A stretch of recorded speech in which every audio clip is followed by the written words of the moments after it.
क्या आपको हैज़ के दौरान बहुत ज़्यादा खून आता है? क्या पेट में गांठें सी महसूस होती हैं? बहुत शदीद दर्द महसूस होता है?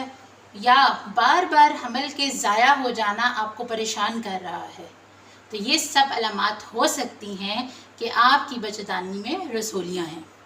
लेकिन घबराने की कोई बात नहीं, क्योंकि आज मैं आपको बताऊंगी कि ये रसोलियाँ क्यों बनती हैं, इनसे कैसे बचा जा सकता है, और अगर आपको रसोली हो जाए तो उसके डिफरेंट ट्रीटमेंट ऑप्शंस क्या हैं। अस्सलाम वालेकुम जी, मैं हूँ doctor Zakia on, public health specialist, और आज हम बात करेंगे यूट्राइन फाइब्रॉइड्स यानी बच्चेदानी की रसोलियों पे। तो अगर आप मेरे चैनल पर नए हैं तो पहले मेरे चैनल को सब्सक्राइब कर लें और बेल आइकन को ज़रूर दबा लें ताकि मेरी तमाम नई आने वाली वीडियोस आप तक ज़रूर पहुंच सकें। तो आइए सबसे पहले जानते हैं कि बच्चेदानी की रसोलियाँ होती क्या हैं। बच्चेदानी की रसोलियाँ एक नॉन कैंसरस गांठें होती हैं जो बच्चेदानी के अंदर, बाहर या उसकी दीवार में कहीं भी बन सकती हैं। अक्सर औकात ये अलामात के बगैर होती हैं, लेकिन बाज़ औकात शदीद मसाइल भी पैदा कर सकती हैं। तो ये रसोलियाँ बनती क्यों हैं? हार्मोनल जो हमारी बॉडी के अंदर, फीमेल्स के अंदर जो हार्मोनल चेंजेस होती हैं, जैसा कि एस्ट्रोजन और प्रोजेस्टेरोन की ज़्यादती की वजह से ये बन सकती हैं। फैमिली हिस्ट्री यानी कि आपकी मदर, बहन या खाला में से अगर किसी को बच्चेदानी में रसोलियाँ थीं तो उस वजह से बन सकती हैं। मोटापा यानी कि जिस्म में चर्बी ज़्यादा होने की वजह से भी बन सकती हैं। हैज़ की इब्तिदा अगर बहुत अर्ली एज में हो, छोटी उम्र में ही पीरियड स्टार्ट हो जाएं तो उसकी वजह से भी बच्चेदानी में रसोलियाँ बन सकती हैं। इसके अलावा खुराक का बहुत डायरेक्ट असर होता है, यानी कि अगर आप ज़्यादा ऑयली चीज़ें खाते हैं, सुर्ख गोश्त और फास्ट फूड का ज़्यादा इस्तेमाल करते हैं, विटामिन डी की कमी की वजह से ख़वातीन के अंदर ये बहुत बड़ा रिस्क है कि उस वजह से भी रसोलियाँ बनती हैं। और एक और जो बहुत बड़ी चीज़ जो आजकल बहुत ज़्यादा है कि जहनी दबाव और नींद की कमी से हार्मोन्स ख़राब होते हैं और वो भी बाद में जाकर कहीं ना कहीं इनडायरेक्टली इसमें अपना रोल प्ले कर रही होती है। तो आइए जानते हैं कि इनसे बचाव कैसे मुमकिन है। सबसे पहले फाइबर वाली ग़िज़ाएँ खाएं, यानी कि सब्ज़ियाँ, फल और पानी का इस्तेमाल ज़्यादा करें। बाकायदा वर्जिश करें, रोज़ाना 30 मिनट की वॉक बहुत ज़रूरी है। वज़न को मुतवाज़न रखें। रेड गोश्त यानी रेड मीट की जगह मछली या दालें इस्तेमाल करें। विटामिन डी और आयरन को ज़रूर चेक कराते रहें और उसके सप्लीमेंट्स लेते रहें।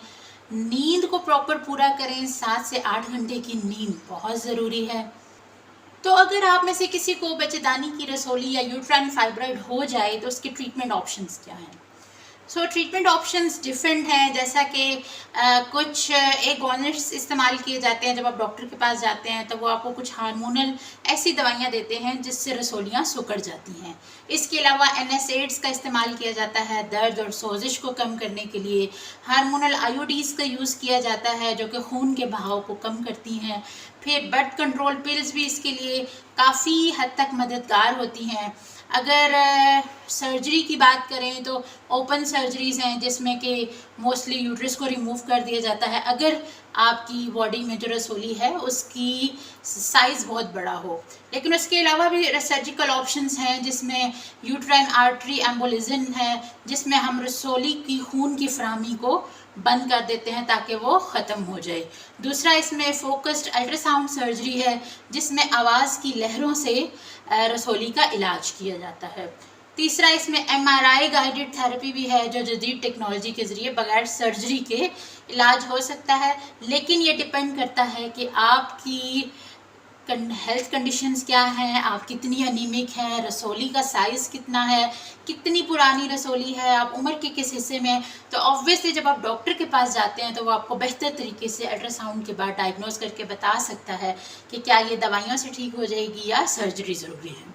कुछ इसके अल्टरनेटिव्स या मुतबादिल तरीके भी हैं कि जिनके ज़रिए हम बगैर सर्जरी के इसका इलाज कर सकते हैं, जिसमें हर्बल इलाज है, लेकिन उसके लिए आपको किसी माहिर तिब के पास जाना पड़ेगा। कुछ चाइनीज़ और आयुर्वेदिक मेडिसिन्स भी हैं, लेकिन उनके ऊपर रिसर्च को इतनी ज़्यादा अच्छी नहीं है, वो इतने वेल प्रूवन नहीं है। अगर आप या आपकी कोई अजीज़ इस बीमारी में मुब्तला हैं और इससे रिलेटेड मालूमात चाहते हैं या ये पूछना चाहते हैं कि कौन सा ट्रीटमेंट ऑप्शन बेहतर है, तो आप मुझे कमेंट्स में बता सकते हैं, मुझसे पूछ सकते हैं, तो मैं यकीनन आपको आपके हवाले से उसका बेहतर रिस्पॉन्स कर सकती हूँ। अगर आपको वीडियो पसंद आए तो वीडियो को लाइक, शेयर और सब्सक्राइब ज़रूर कीजिएगा। अगली वीडियो तक के लिए अपना ख्याल रखिएगा। अल्लाह हाफिज़।